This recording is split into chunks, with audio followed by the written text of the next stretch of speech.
Sir, एक तरफ तो अल-फलाह यूनिवर्सिटी के जिहादी डॉक्टरों का खामियाजा हम अभी तक भुगत रहे हैं। दिल्ली धमाका देखा, अभी भी गिरफ्तारियां हो रही हैं।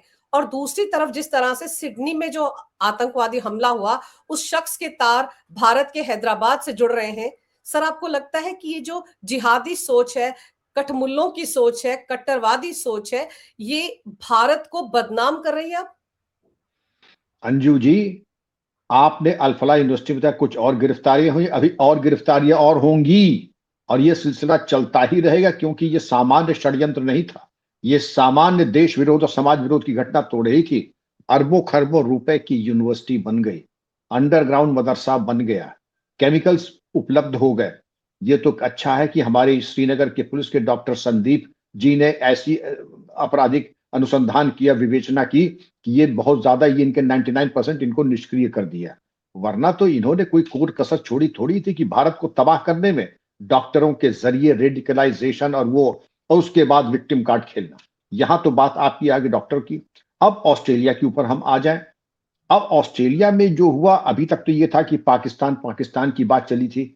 अब एकदम से ये बात खुली कि ये तो हैदराबाद के रहने वाले हैं, बाप बेटे हैदराबाद के हैं, बाप वहां पे थे, 98 में बीकॉम करके गए और ये बताते हैं कि इस अवधि में उन्होंने जाके किसी यूरोपियन महिला से शादी की, उसके बाद एक बेटा हुआ। तो बेटा by virtue of his birth, Akram, by virtue of his birth की बाप जो थे साजिद, उन्होंने यूरोपियन से शादी की, बेटा by virtue of his birth वो ऑस्ट्रेलियन सिटीजन हो गया।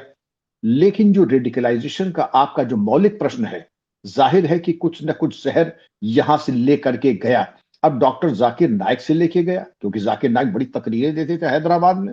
वो तो, और ऐसे एक मौलाना की कमी थोड़ी है जो वहां जाकर के, और इस चीज का दुर्भाग्य ये है, देखिए यहां से तो जहर लेके गए, भारत को बदनाम करने में कोई कोर कसर, एक देश के बड़े प्रतिष्ठित, जिनकी धर्मपत्नी टीएमसी की सांसद महोदया हैं, उन्होंने सबसे पहले सुनो सुनो सुनो भाइयों ये ट्वीट करके दिखाया है कि इसका लिंक भारत से है, कि उनके प्रिय पाकिस्तान का नाम जो है कुछ उस पे हल्का हो जाए, कुछ पाकिस्तान के मुंह पे जो कालिक है वो थोड़ी हल्की हो जाए।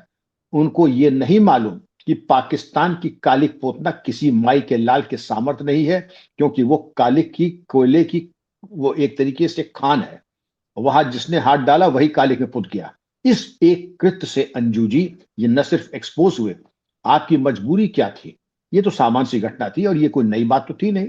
हमारे पूर्व यशस्वी जनरल विपिन रावत, पूर्व सीडीएस, जो जिन्होंने पहले ही कह दिया था कि भारत में 2.5 फ्रंट हैं, चीन और पाकिस्तान तो एक एक फ्रंट है, लेकिन जो आधा फ्रंट है, और इस बात को 4 साल हो रहे कहे हुए, आधा फ्रंट हम तब से मान रहे हैं कि देश के अंदर मौजूद है और पाकिस्तान परतों, और ऐसे पत्रकार पत्नी को बना दिया जो है टीएमसी का सांसद, और खुद बैठ करके यहां पर जो है बड़बोला अपना कर रहे हैं।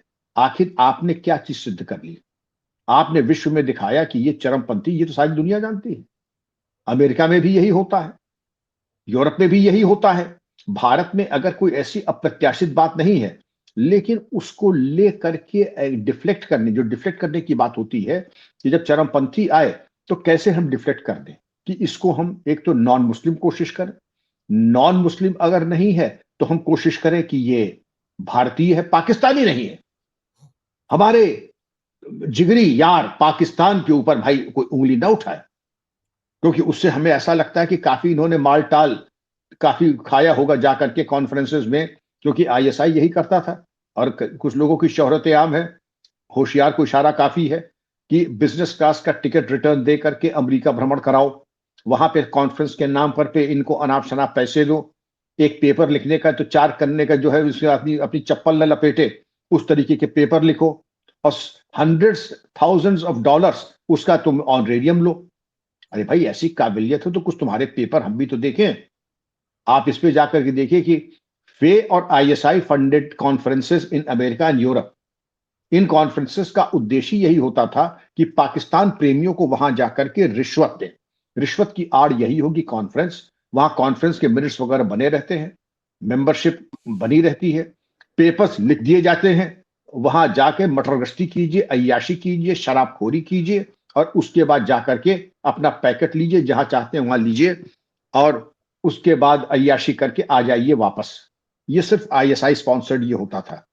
तो ये कोई भी जाके देख सकता है, अपनी बुरी तरीके से एक्सपोज्ड है। लेकिन इसके पीछे जो अभिप्राय और उद्देश्य है, अभी तो आप देखिएगा कि जो बदनाम करने की जो कोशिश की जा रही है कि टेरर का ये शिफ्ट इन गियर्स है, हल्का सा शिफ्ट इन गियर्स है, और ये पाकिस्तान स्पॉन्सर्ड है कि ऐसा कर दो कि ये होम ग्रोन टेरर है।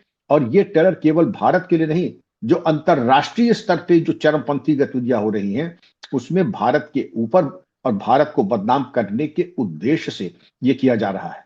अब उन्होंने तो जो किया बाप बेटे ने बॉन्डी बीच के ऊपर, लेकिन उनके द्वारा जो कृत्य किया गया और उसको ट्विटर पे डाल करके उसको हाईलाइट करना, साजिद अकरम और साजिद अकरम के जो साहबजादे हैं नवीद अकरम, इन दोनों के बारे में पूरा डिटेल तेलंगाना पुलिस ने तो केवल एक आपका प्रेस नोट दिया।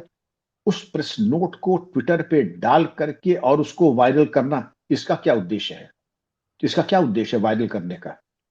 आपको चाहे अगर चाहिए था तो आप अपने समाचार पत्र में, आप तो रोज प्राइम टाइम में आते हैं, जरा हम लोग को भी बुला लेते तो हम आपकी जो है इत्तला के लिए अर्ज करते कि आप जो है बिल्कुल अव्वल दर्जे के हैं मूर्ख, और इस तरीके की बातें करके आपने अपनी जग हसाई करा ली।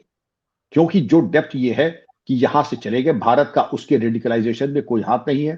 तेलंगाना पुलिस खुद कह रही है कि वो केवल 6 बार 98 के बाद वो केवल 6 बार भारत आया है और अपने बाप के गुजरने के बाद भी नहीं आया है। उसके बारे में कोई एडवर्स रिपोर्ट हिंदुस्तान में नहीं है, उसके बारे में किसी तरह की कोई क्रिमिनल केस यहां रजिस्टर्ड नहीं है। तो इसके बारे में तो भाई ऑस्ट्रेलिया सोचे और लोग सोचे। भारत को जोड़ने के उद्देश्य से अंजू जी ये जो कार्रवाई कर रहे हैं, इससे ये बिल्कुल साफ जाहिर है ये चाहते हैं कि यह दिखाया जाए कि रेडिकलाइज यहां हुआ, भारत के किसी प्रकार से एन केन प्रकार ऑस्ट्रेलिया पहुंचा, वहां पर इन्होंने विवाह किया, बेटा हुआ, और साजिद अकरम और नवीद अकरम ने और अब मिल करके फिलीपींस जाकर के चरमपंथी गतिविधियों का प्रशिक्षण, जो कि ऑस्ट्रेलियन पुलिस कह रही है, और उसके बाद उन्होंने ये जघन्य सामूहिक हत्याकांड के जिसमें 15 निर्दोष लोग मारे गए। और उसमें यह बताया जाता है कि कुछ भारतीय भी घायल हुए इस हत्याकांड में, जो अब बात खुल के आ रही है। इसकी चर्चा कोई न्याय कलार नहीं करेगा कि हमारे कुछ भारतीय बंधु भी वहां पे घायल हुए हैं, इसकी चर्चा कर देते, कोई नहीं चर्चा करेगा। वहां पर जो और अत्याचार भारतीयों पर हो रहा उसकी चर्चा कोई नहीं करेगा। लेकिन एक अगर कोई बात लिंक निकल के आई, उसको छत पे चढ़ करके ढिंडोरा उसका पीटा जा रहा है। जी अंजू जी। सर आप याद कीजिए, जब ये जिहादी डॉक्टरों वाला कांड सामने आया था, अल-फलाह वाला, तो इस जमात के मुंह में दही जमा हुआ था। उस वक्त पी चिदम्बरम साहब, मुझे नाम लेना पड़ रहा है, उन्होंने कहा था कि देशी और स्वदेशी आतंकवादी होम ग्राउंड आतंकवादी हैं। जरा सोचिए सरकार की नीतियां कैसी हैं कि ये लोग कट्टरवादी हो गए, इनके ब्रेन वॉश हो गए, सरकार को जिम्मेदार ठहरा रहे थे वो। और आज आप सोचिए कि ये जो ऑस्ट्रेलिया वाला आतंकवादी है, इसको लेकर ये इतनी इतनी बड़ी बड़ी तहरीरें दे रहे हैं, और जिनके नाम आप नहीं ले रहे हैं, बड़े बड़े पत्रकार हैं, उनका नाम मैं ले लेती हूँ, राजदीप सरदेसाई, उन्होंने ही ये ट्वीट पर डाला कि तेलंगाना पुलिस ने ये सब कहा। सर तेलंगाना की जो सरकार है, वो तो वहां की सरकार, वहां का सीएम कहता है कि कांग्रेस मतलब मुसलमान, मुसलमान मतलब कांग्रेस, और उन्होंने इतनी लंबी चौड़ी तहरीर डाल दी ये सारी, और उसके बाद भारत को बदनाम करने में वो पूरा का पूरा इकोसिस्टम एकदम से एक्टिव हो गया। इकोसिस्टम ये कहिए कि फिफ्थ कॉलमिस्ट जो सरकार और समाज के विरुद्ध काम करते हैं, मैं इनको फिफ्थ कॉलमिस्ट मानता हूं। और फिफ्थ कॉलमिस्ट वही है दुश्मन की मदद, हमारे सीमा में रह करके दुश्मन की मदद करना। सरासर जिस तरीके की इनकी गतिविधियां हैं, इन्होंने एक तरीके से जो चिदम्बरम साहब ने कहा वो तो अक्षम्य ही है, और राजदीप सरदेसाई जब नाम खुल ही गया है तो राजदीप सरदेसाई ने भी कोई ऐसा क्रांतिकारी काम नहीं किया।